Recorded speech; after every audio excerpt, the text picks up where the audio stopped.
자, 자연수. 자, 유형 20번. 자연수로 나누기. 나눗셈 문제가 또 많이 출제되는데요. 자연수 A로 30을 나누면, 자, 이 말은 30이 안에 들어가 있는 상태고 A가 이쪽으로 되어 있다는 거예요. A로. 그죠? 30을 A로 나눈다. 이 위치 관계도 잘 살펴보세요. 30을. 그럼 30이 이쪽에 있는 거고요. A로. A는 왼쪽에 있는 겁니다.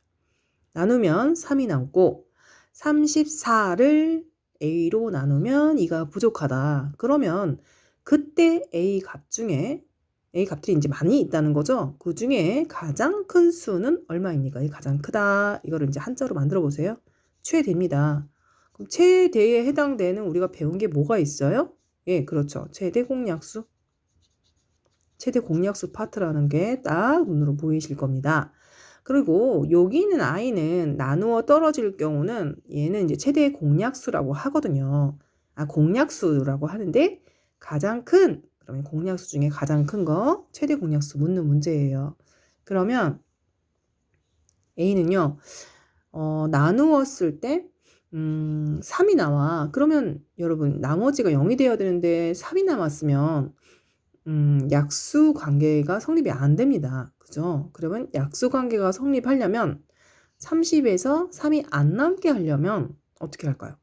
네, 3을 빼주면 안 남겠죠. 3이 남아서 이런 결과가 나왔다면 3이 안 남게 하려면, 나누어 떨어지게 하려면 우리는 이거를 빼줘야 합니다. 그래서 여기는 빼줘야 되는 거죠. 30 빼기 3. 그러면 A는 최대 공약수 문제로 빠질 수 있는 거고요. 자, 그러니까 거꾸로 계산이라고 합니다. 이게 나머지가 3이 남았다. 그러면 안 남게 하려면 반대로 빼줘야 되는 거고요. 자, 2가 부족하다고 그랬어요. 그러면 부족하지 않게 하려면 더해줘야겠죠. 이게 반대로 거꾸로 해석해서 우리가 들어가셔야 됩니다. 자, 이렇게 된다면 우리는 이제 최대 공약수로 이제 빠져나갈 수 있습니다. 네, 나머지 처리가 완벽하게 다 돼 있죠. 그러면 A는 30 빼기 3과 34 더하기 2의 최대 공약수다라는 걸 알게 됐어요. 그럼 얘를 계산하면 27. 얘는 36. 27과 36의 최대 공약수를 구하면 되겠습니다.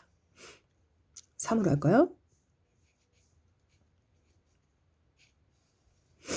또 3으로 할까요? 자, 최대 공약수는 9가 되는 거죠. 자, 따라서 최대 공약수는 9.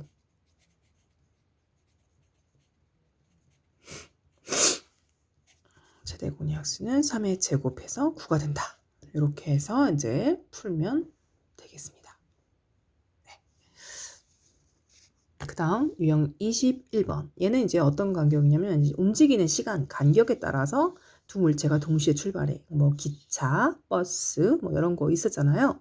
이런 문제는 다 최소 공배수 문제입니다. 왜냐하면은 간격의 차이로 계속 이제 얘는 10분 간격, 얘는 12분 간격 이렇게 해서 이제 출발한다고 나옵니다. 그러면 그거는 이제 배수랑 연관이 있다는 거를 아셔야 되고 처음으로 다시 동시에 출발, 이 말은 최소 공배수 묻는 문제죠.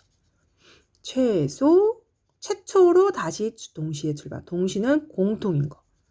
자, 출발 문제는 다 공배수 문제. 최소 공배수 문제입니다. 이런 문제는. 그래서 각각 뭐 A 10분 간격, 12분 간격 이렇게 나올 겁니다. 그러면 이런 문제는 A와 B의 최소 공배수 묻는 문제다. 최소 공배수라고 써주시면 되고, 만약에 시각을 물어볼 때가 있어요. 이건 이제 걸리는 시간 물어볼 때는 10과 12의 최소 공배수를 구하게 된다면 이제 60분 간격 이렇게 해서 60분이라고 써주시면 되고요. 시각은 우리가 현재 시계를 보고 읽는 거예요. 그래서 동시에 출발한 시각이 뭐 예를 들어서 오전 6시다.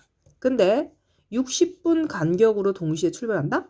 이렇게 문제가 나왔다면 오전 6시에서 60분을 더해 주셔야지 이제 처음으로 출발하는 시각이 된다는 거죠. 그러면 얘는 오전 60분이 1시간이잖아요. 그러면 7시가 답이 된다는 거죠.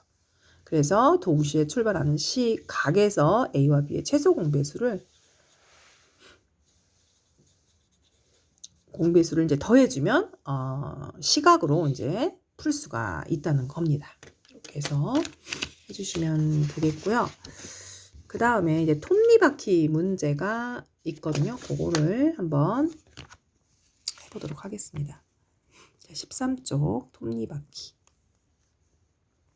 톱니바퀴는 우리 6학년 때 많이 해왔어요. 그래서 잘 아실 거예요. A라는 톱니가 이렇게 있고요.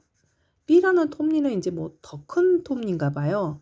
14개의 톱니가 뭐 이렇게 써볼까요? 여기가 맞물려 있는 거예요. 그런데 이제 회전해서 다시 같은 톱니에 맞물릴 때까지 돌아간 A 톱니의 톱니 개수 또 A의 회전수가 이렇게 묻는 문제예요. 이런 파트는 계속 돌아가잖아요. 그러면 이제 무슨 문제겠어요? 예, 이 톱니바퀴 문제는 돌아간다. 그러면 이제 최소 공배수 파트입니다. 톱니바퀴는 최소 공배수 파트에서 많이 나오는 문제고요. 그러면 일단 얘는 한 바퀴 돌 때 8개 톱니가 돌아가고요. 두 바퀴에는 16, 세 바퀴는 24개의 톱니가 돌아간다는 거고요. B는 한 바퀴에 14개의 톱니가 돌아가고 두 바퀴는 28, 세 바퀴는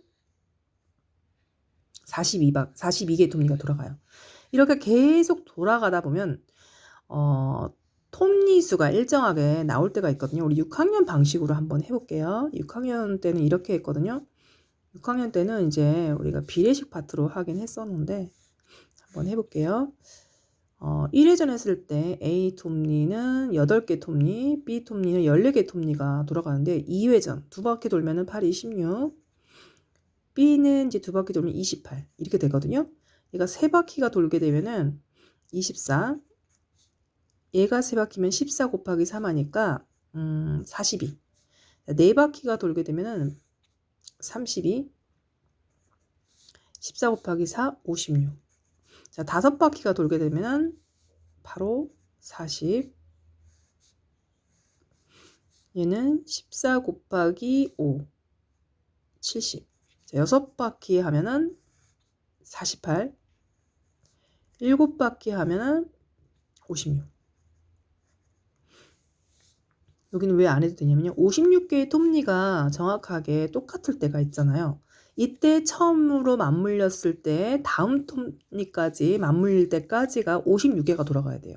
각자. 근데 A는 작잖아요. 근데 A는 이제 56개의 톱니, B도 56개의 톱니가 돌아가야 되는데 회전하는 숫자는 다를 거 아니에요. 그래서 A는 7바퀴를 회전하게 되는 거고 B는 4바퀴를 회전하게 되는 거죠. 자, 6학년 때 식이고요. 우리 이제 중1이잖아요. 중1은 이제 어떻게 푸냐면 일단 이 회전 문제, 톱니바퀴 문제는 최소 공배수입니다. 8과 14의 최소 공배수로 들어가게 되는 거죠. 2, 4, 8, 2, 7, 14. 그러면 최소 공배수는 2 곱하기 4 곱하기 7.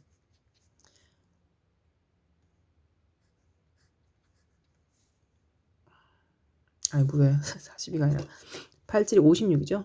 졸린가 봐요. 56입니다. 8, 7에 56. 이제 56개의 톱니가 돌아간다면 얘네들은 다시 같은 톱니에 맞물리게 된다. 처음에 맞물렸다가 다시 이 자리가 돌아오기까지 A는 56개의 톱니가 돌아가는 거고요. B는 56개의 톱니가 똑같이 돌아간다는 거죠. 네. 그런데 이제 회전수가 달라야 되죠. 톱니 개수는 일단 56으로 맞춰주시고요. 56이 답이고요. 회전수. 그러면 56개의 톱니가 돌아가려면 A는 지금 한 바퀴당 8개 톱니 돌아가거든요. 그럼 8로 나누면 되잖아요. 그죠? 그러면 7번 회전해야 56개의 톱니가 돌아간다. 7번 회전수는 7회. 7번 회전하게 된다. 이런 문제가 되겠습니다.